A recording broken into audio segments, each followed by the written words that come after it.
And welcome on in to the latest edition of the Blue Horseshoe podcast. He is George Bremer. I am Ryan Hickey. George, we are less than a week away from the NFL draft. We are recording this on Friday afternoon, minutes after Chris Ballard's pre-NFL draft press conference.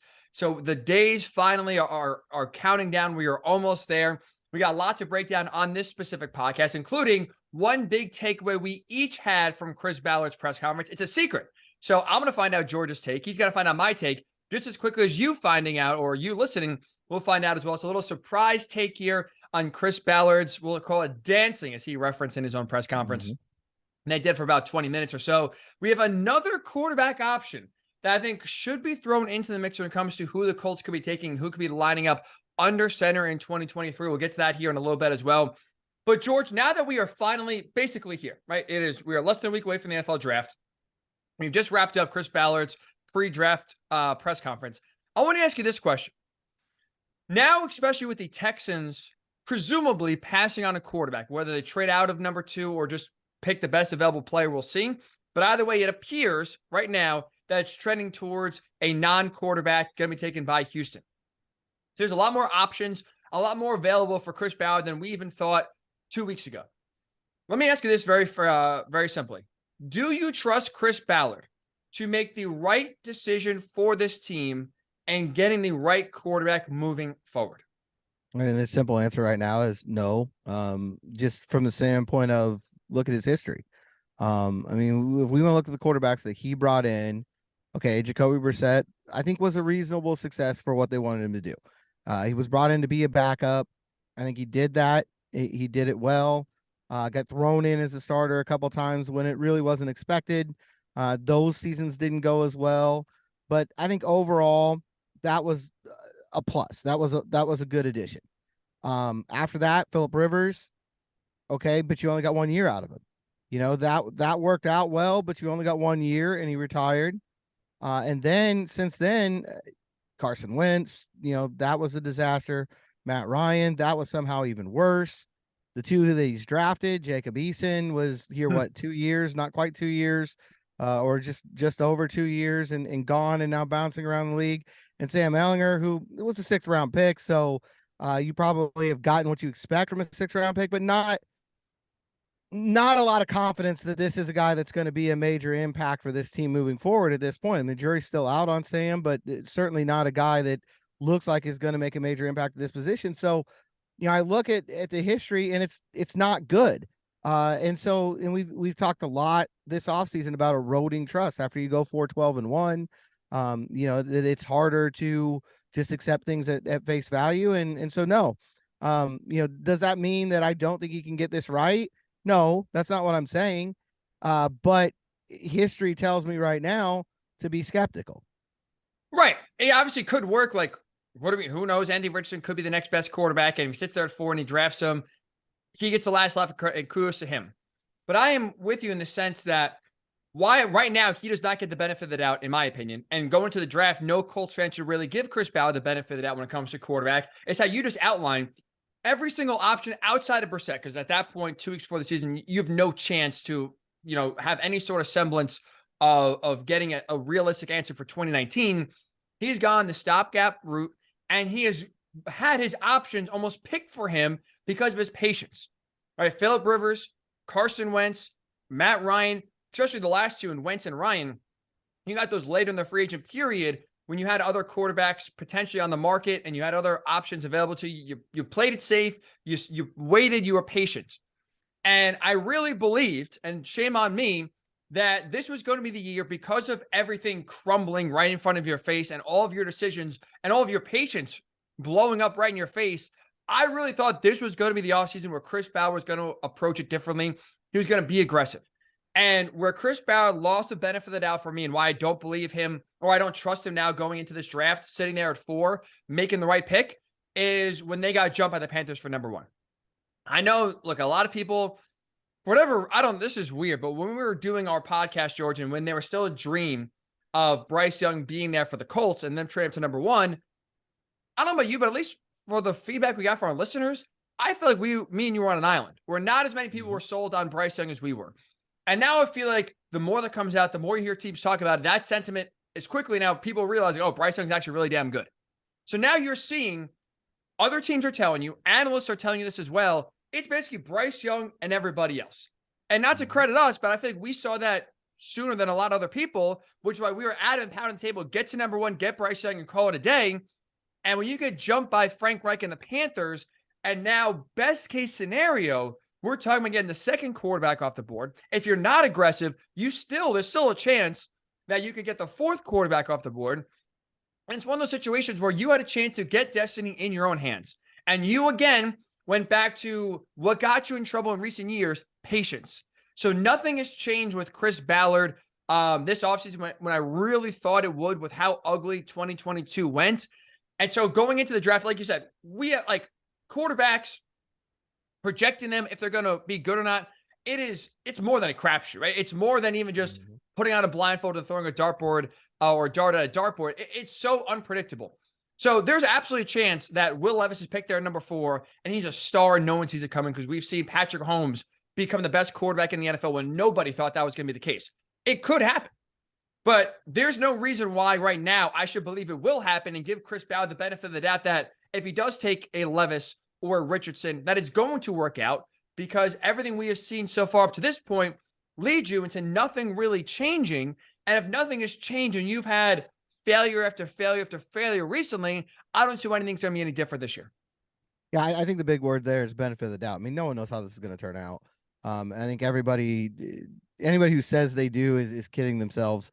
You just don't know. I mean, maybe Anthony Richardson's the best player in this draft. Maybe Will Levis is the best player in this draft. Maybe it's Jalen Hall. Who knows? BYU. Jake Haener. I mean, Jake Haener. You just don't Your know. boy Hendon Hooker. Come on. Hendon Give him Hooker some credit, is, George. Absolutely. I didn't throw him in there because I was just saying maybe. I mean, we all know Hendon Hooker's the best player in this draft. Bona fide star. That's just a given. But I mean, you don't know.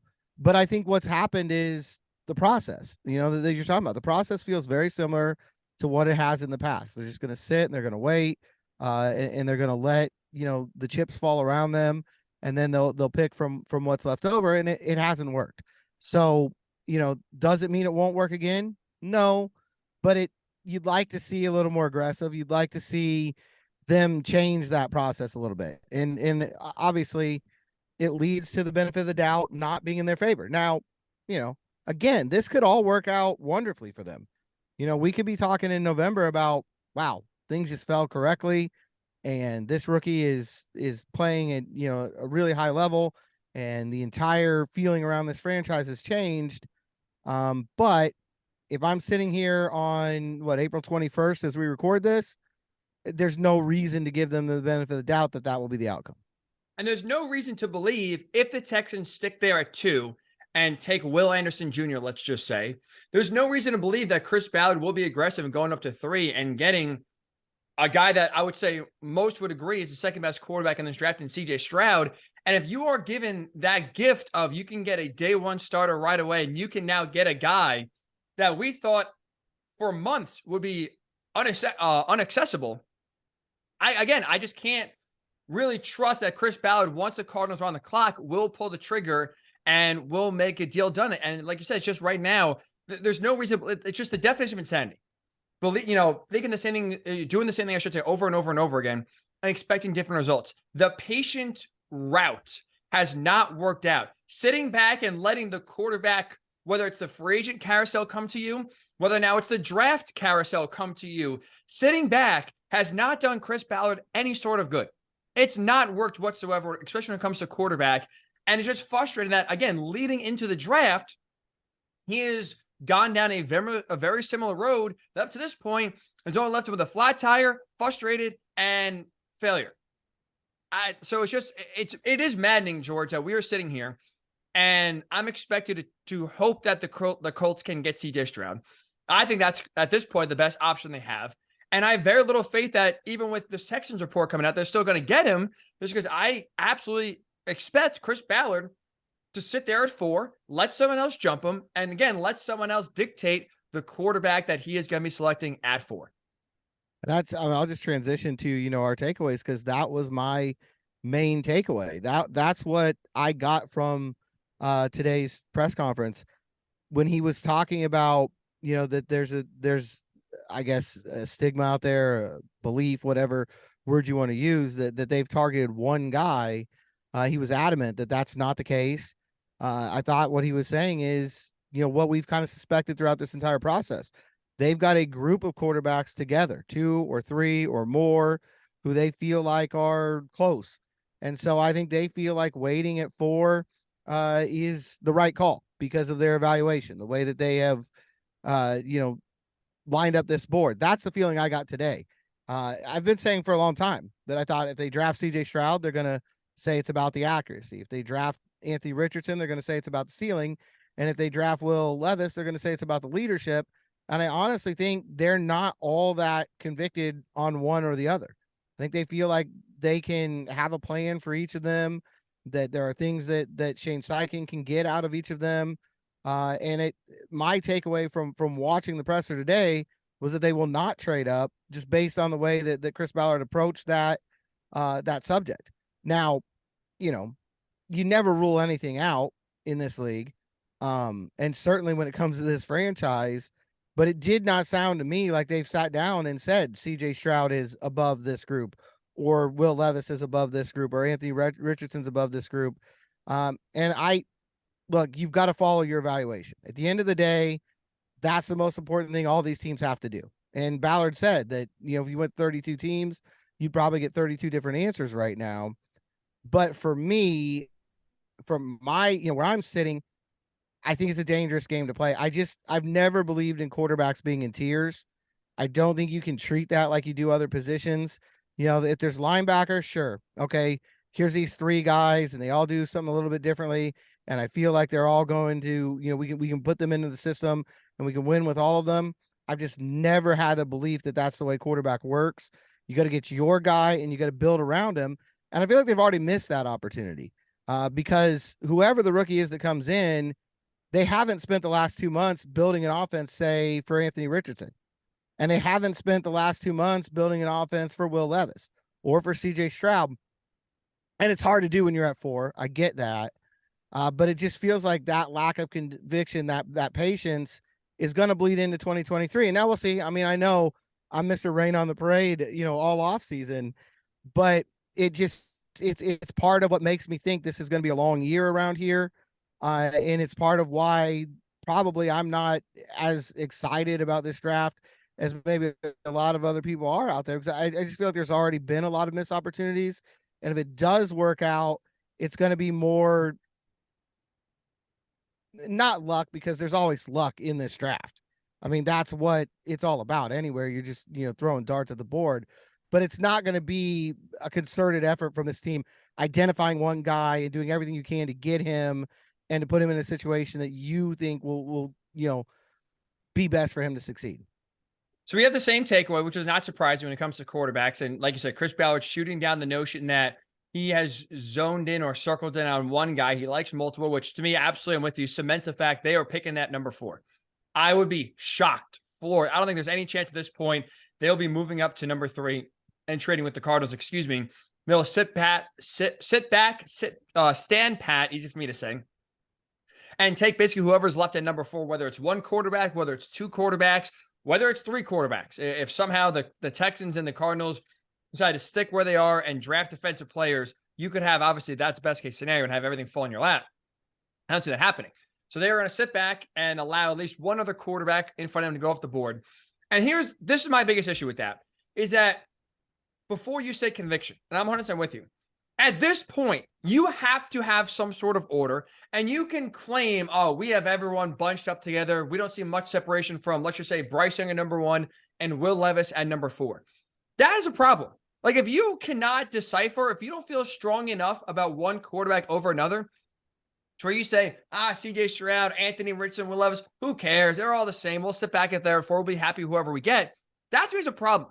Because that means if you truly cannot decipher who best fits your offense and who best fits what you want to do with Shane Steichen, then you are not doing either a well enough job scouting. You're overlooking, flaws and or potential upside that you are not taking into consideration seriously, and you're not taking the position enough seriously.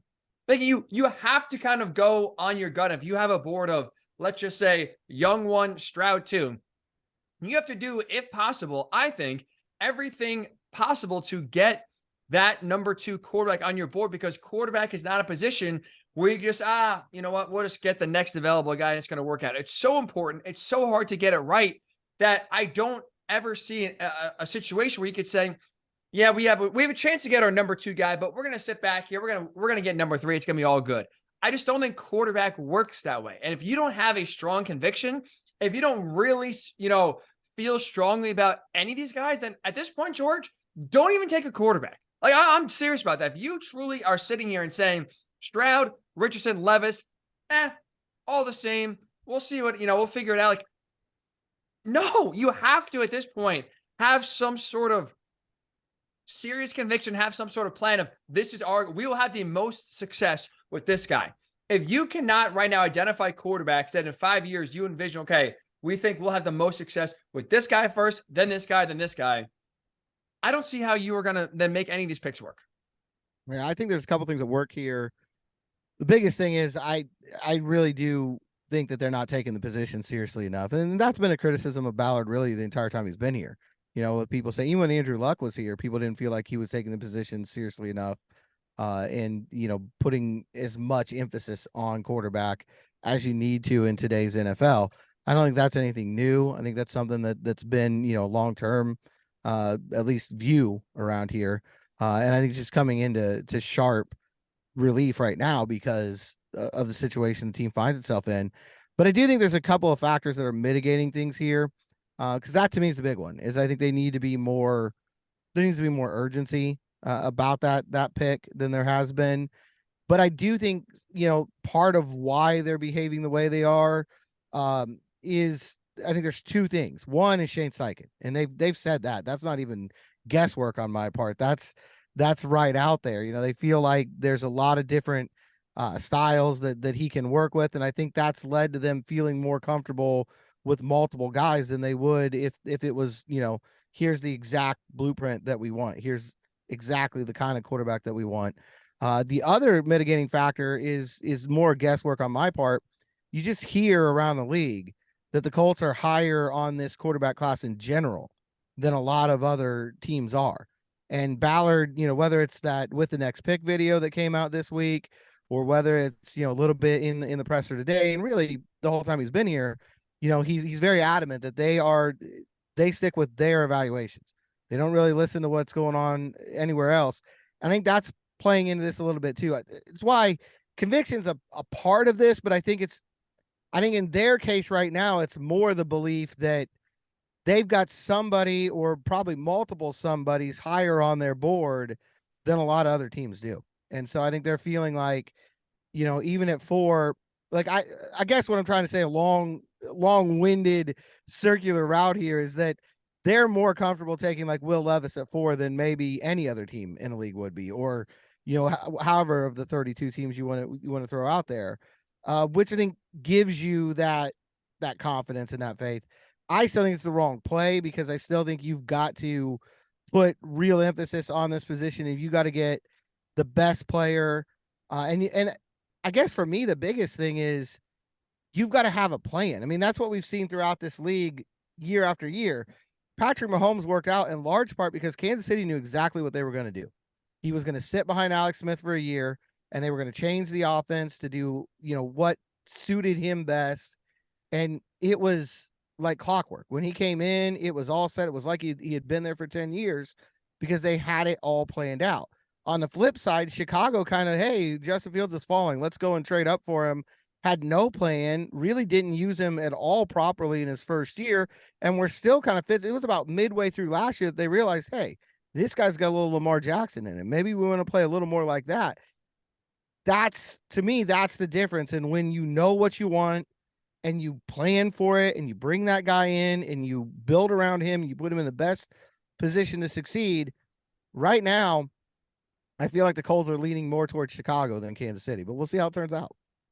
I would agree. A few things what you said there. Number one, to circle back to Shane Steichen, you're right in the sense that all 3 quarterbacks that we think will be at their disposal, CJ Stroud, Anthony Richardson, Will Levis, all 3 different styles, all three different styles Shane Steichen has worked with in some capacity. So yes, there's no eliminating one because, oh, that's not a system that he has worked with before. He is malleable to any sort of system that the quarterback the Colts select that they run. But here's what I'll say. I'm sure Shane Steichen, even though he said, hey, we're going to build the offense to the quarterback, I'm sure he prefers maybe one system over another, right? Just because you're good at all three and you are able to, work around all three doesn't mean that you are not better in one area than the other. So for example, and let's say this past year in Philly, where we saw that was, the offense that he had the most success with Jalen Hurts, who was the runner-up MVP. Let's say Shane Steichen says, you know what? Sure, I can run a pro-style offense with Will Levis. I can run, or with CJ Stroud. I can run kind of a hybrid with Will Levis, and I can run the Jalen Hurts kind of Philly offense here with Anthony Richardson. And you see the success that Philly had.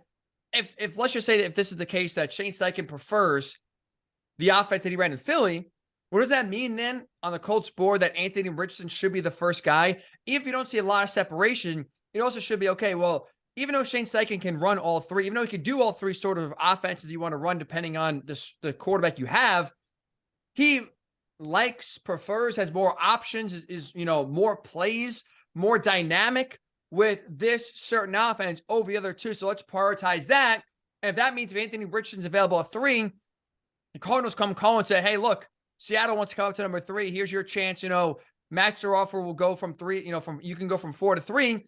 You got to take it. Even though if you don't see a big separation between Anthony Richardson and Will Levis, if you have an offense that Shane Steichen prefers to run or is a little bit more comfortable with or has a little bit more success with, also put that as a priority as to why, you should rank these quarterbacks. And again, so I think you should absolutely, if you had the opportunity to, trade up to number 3 and get whatever quarterback that you want. I just don't think sitting back at number 4 and taking whoever's there is going to yield the best outcome.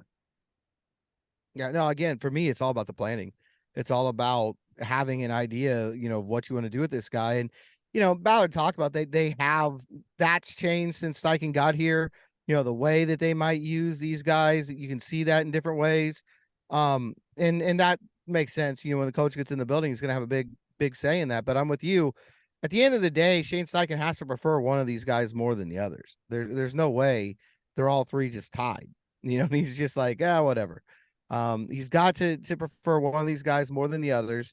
And to me, when you really succeed and you see quarterbacks hit in this league, as much as it depends on what they do, which is a big part of this, obviously, their ability and their work ethic and their want to is a huge part of this. But I think the team has an equal obligation in the process, and that is to build the system properly around them. And I just feel like if you're waiting and you're just going to let whoever falls to you be the pick, you're not maximizing that part of it, your end of the deal. Again, this offense is going to look significantly different in September if Anthony Richardson's the quarterback, or if CJ Stroud's the quarterback, or if Will Levis is the quarterback. And that means getting the right pieces around them. And it means having that plan in place from day one. I mean, that plan literally has to start the week after the draft when they get here for rookie minicamp, as far as what you want them to do, what they're working on, and what they're going to be asked to do as a rookie. You can do that for 3 guys. There's no question. Same as, scouting ahead for the playoffs. You can do it for 3 guys, but it's going to be better if you're doing it for 1. Absolutely. And I guess the last thing I'll say about this, George, is this. Quarterback is different than every other position, right? So you can approach, okay, there's 2 left tackles we like, we have a chance to trade up, but, maybe we'll save assets because we like them a lot. So we'll just take the second guy on our board and we'll still move along with that. There are plenty of positions where you can do that, where you can maybe keep your draft capital, not trade up, and get the second or third guy on your board and still be okay going forward.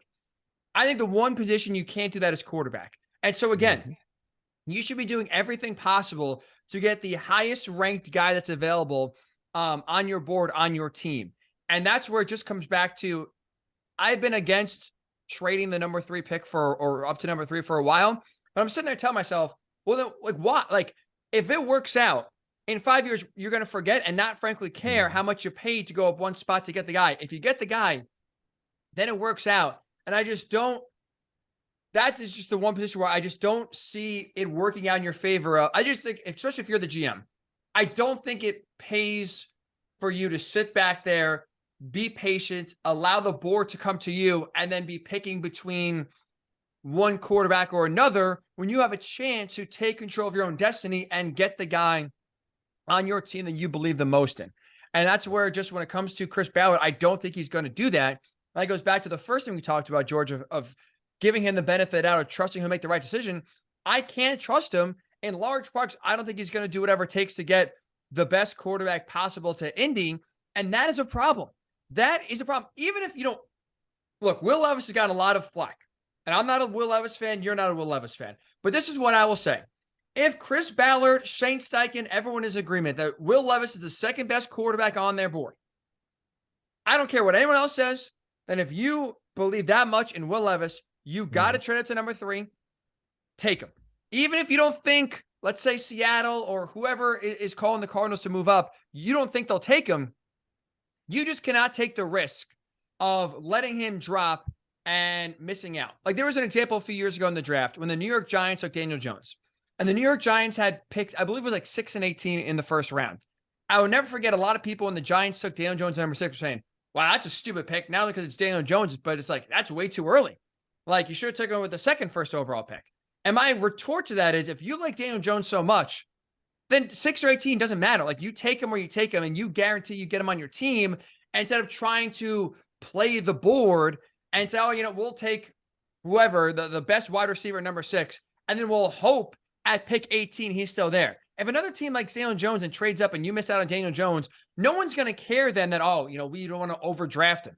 Get the guy or not. There's no such thing as overdrafting if it works. If you like Will Levis, do whatever you got to do to get Will Levis at number 3. I think it's a mistake, but if you believe, if you're Chris Ballard, that's the guy you think fits your team the best and will lead to the most success going forward, you can't, I don't think, be passive in adding that talent to your team. So it applies for Stroud, Richardson, Levis. You cannot be passive in adding whoever you have ranked there number 2 behind Bryce Young, or even maybe number 1 with how some of the Colts rankings are.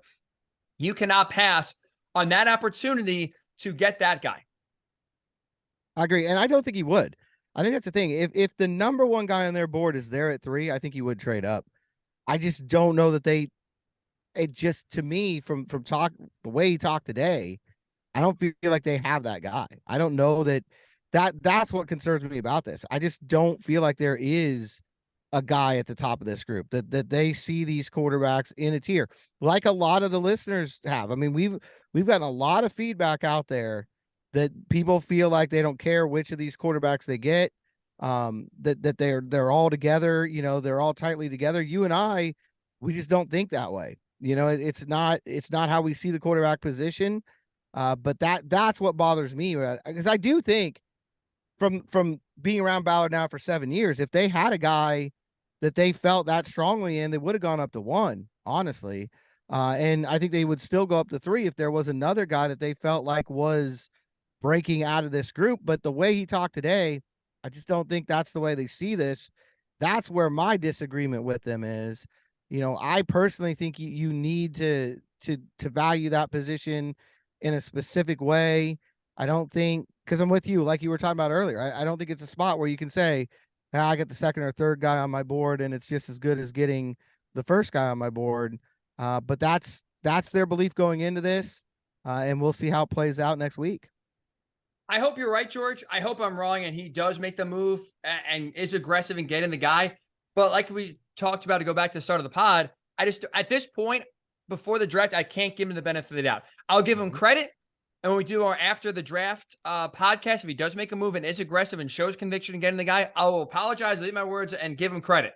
But he's going in. I don't expect it because, like we said, it's been the same old, even this offseason, being passive, allowing the Panthers to jump in, not controlling the board quarterback-wise, and still kind of, like you said, continuing to talk about these quarterbacks in clumps, as you put it, in tiers, I think is a perfect word to use. Instead of looking at them individually and saying, okay, 1, 2, 3, and 4, we got to do everything possible to get, as highly ranked of a quarterback on our team as we possibly can and come out of the draft with that guy, no matter who it is, and show conviction that we believe in him. Speaking of which, George, let's wrap up the podcast with this. We've talked about the same names these last few months of who could be on the Colts. It's been Bryce Young. It's been CJ Stroud. It's been Levis. It's been Richardson. There's been Hendon Hooker talk as well. I want to add another name to the mix and get your thoughts on how seriously the Colts should be considering this name. It's a guy who's not in the draft. It's a guy who has been in the NFL before, although he's not shown a lot. And that is former number 3 overall pick, Trey Lance, who the 49ers showed conviction in trading up from 12 to 3 to go get him. And for whatever reason, through 2 years and 4 starts, really 3.5 because he got hurt in the last start he had in 2022, and 3.5 starts over those 2 years, the 49ers seem to be done with him. You have Ian Rappaport of NFL Network tweeting out on Thursday that the 49ers have received trade calls about Trey Lance. The only team right now that's been reported to have talked to the 49ers about Trey Lance has been the Minnesota Vikings. So there's been no Colts connection whatsoever.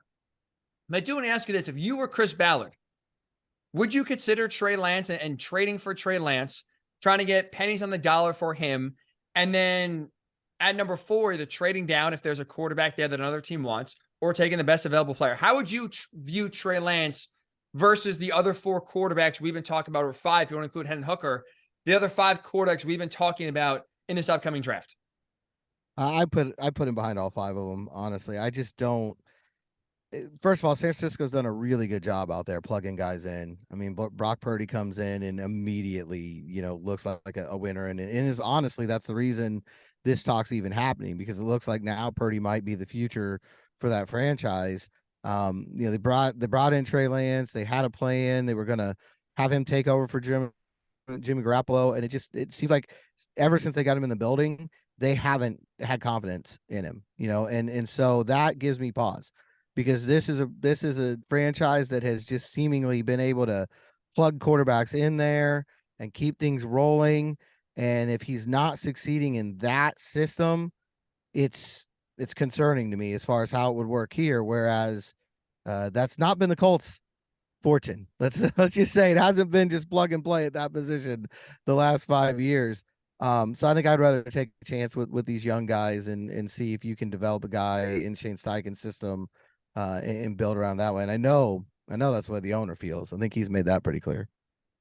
I would have Trey Lance 3rd on my board, behind Bryce Young number 1, CJ Stroud number 2. So if those 2 are off the board by the time I'm on the clock at number 4, I would absolutely try to trade for Trey Lance for 2 reasons. Number 1, I think you can get him very cheap. So maybe a late day 2 pick, a late 3rd round pick, even a day 3 pick, just because his stock, I think, is so low at this point. Even though it's the former number 3 overall pick, I don't see how San Francisco can try to hold any sort of value when you barely see him play and they're already trying to jettison him off. And despite the fact you have Brock Purdy with a hurt UCL and Sam Darnold right now as your 2 other options currently on the roster.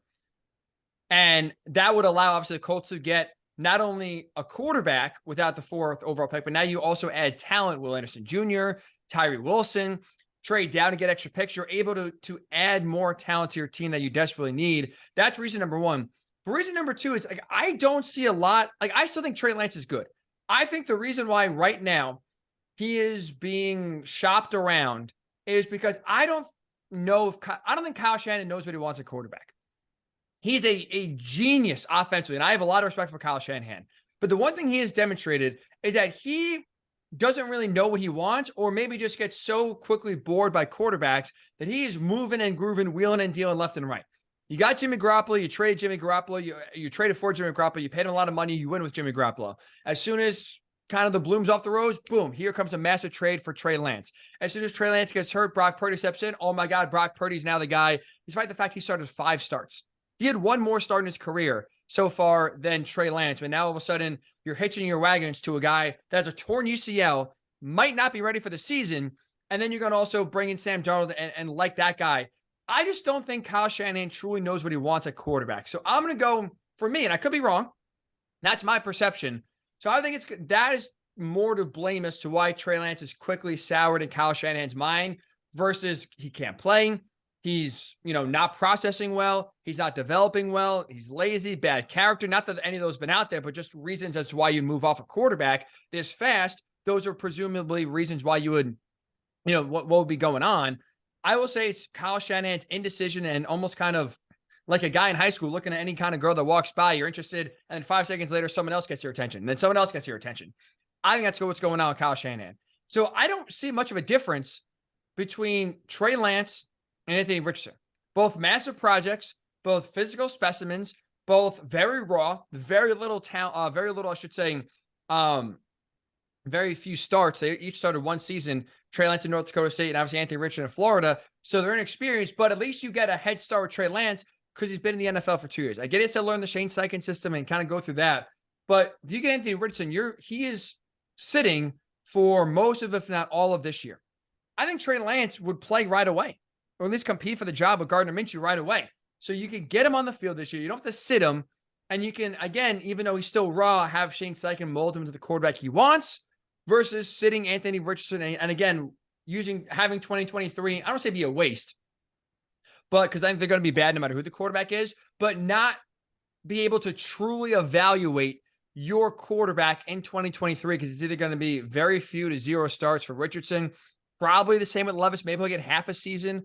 And that's assuming, of course, you can't get Bryce or C.J. Stroud, and both are off the board. Yeah, I think Levis will play more than you're projecting. I think he'll be in the mix to start week one. I think. I mean, he's played in a pro style offense. I think that's one of the things that they like about him. But you're still dealing with a rookie.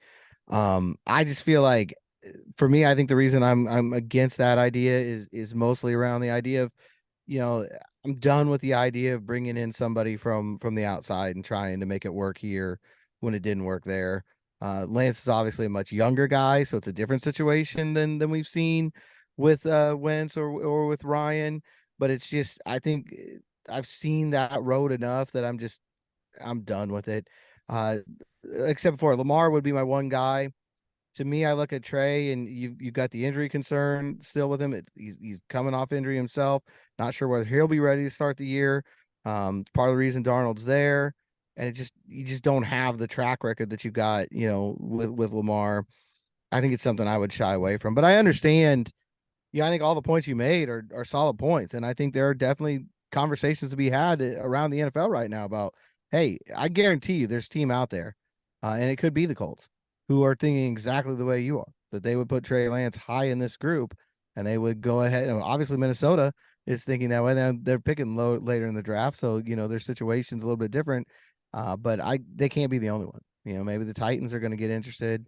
Maybe the Colts will be. I still think the Colts thinking right now could be different at the end of the day on Thursday. Just because if you don't come out of that round with a quarterback and Hendon Hooker's not still on the board, you're going to probably have to start looking at other avenues to fill that position. I hope you're right, and the Colts decision makers are thinking more like me than like you. I will say the listeners of the show are definitely in your court compared to mine. We put a poll out on Twitter earlier this week at Ryan_Hickey and the number 3 on Twitter, also at GM Bremer on Twitter as well, asking of 4 options, who would you want? Trey Lance, Anthony Richardson, Will Levis, C.J. Stroud. C.J. Stroud, by far and away the runaway, 50% of the vote of any of the quarterbacks you could have. C.J. Stroud is number 1. Number 2, Anthony Richardson, 34%. Okay, that's 84% right there. Either want Stroud or Richardson. Will Levis, 10% of the vote. Trey Lance, 6% of the vote. And I didn't even vote in this. So there is not many Colts fans out there that are circling Trey Lance. So I am definitely in the minority there. And not a lot feeling the Will Levis love either. It's CJ Stroud. That's the way I think it should be, George. Absolutely. But any of those results surprise you in terms of who Colts fans, this is assuming at pick number 4, all are there. This is just you. These are the options. You're Chris Ballard. You pick 50% say Stroud. Is that the way to go? I mean, I agree with that outcome. Maybe it's just my own echo chamber, but I'm a little surprised Richardson didn't win the poll. Honestly, it may well be just because of my echo chamber right now, but anecdotally, I would have thought he would have been the number 1 pick of the fans. So, but no, I'm behind the results of that poll fully, all the way through, all 4 of them. I am there for number 1, CJ Stroud. I would put Trey Lance number 2 if it's me. But again, I'm on an island.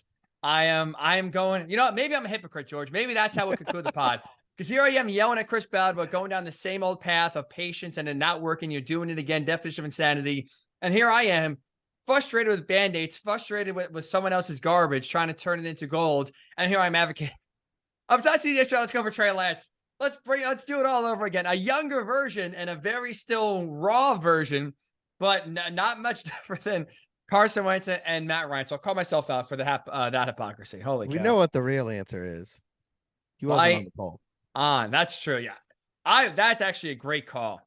If I could guarantee you the number one pick next year, I think that's part of what you got to do there. I think Caleb Williams, my guess of what the vote would be 85%. I think there are people saying Stroud, maybe some Richardson love. I bet you it would be overwhelming Caleb Williams, which if you can guarantee me, George, the number one pick next year, I'm in. I'll go through an 0-17. Well, maybe 1-16. Just see one win. I don't want to be, they made the history books last year blowing the biggest lead. I don't want to be in history books of the worst losing season because it would be 0-17. So you move past the lines at 0-16. I don't need the Colts holding more than one infamous record, we'll say. We're living in infamy with more than one record. No, I don't think 0-17 is the way to go. And I don't know that they'll be the number one team either. But I gotta get the fight on up there at least once a show. It's sort of a tradition. That is. The tradition does live. Now, let me ask you this, because we only have a few more pods before the pick is actually in. And again, we assume the Colts will take a quarterback. Will the fight on still live past next Thursday? It'll get retired till at least the season starts. You got to give the kid a chance, right? You got to give the rookie a clean slate. He's got to have besides, once it's in and Hooker, I'm just going to be partying anyway. So then fight on will be retired forever. I can't wait. CJ Stroud week 1 throws 3 interceptions. And the post-game pod will literally just be George playing the USC fight song as our intro music.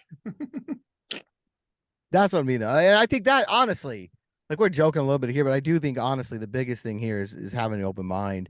We've talked about the process and what we would do and what we wouldn't do. But once this rookie gets here, really they deserve the chance to prove themselves. They deserve the chance to let it play out. And one of the things that I know that I am adamant against, like, I hate on draft day when it's this kid's dreams come true and then they're on TV like, oh, he can't do this, he can't do that, this is a terrible pick. The guy's just had the best day of his life. Don't do that.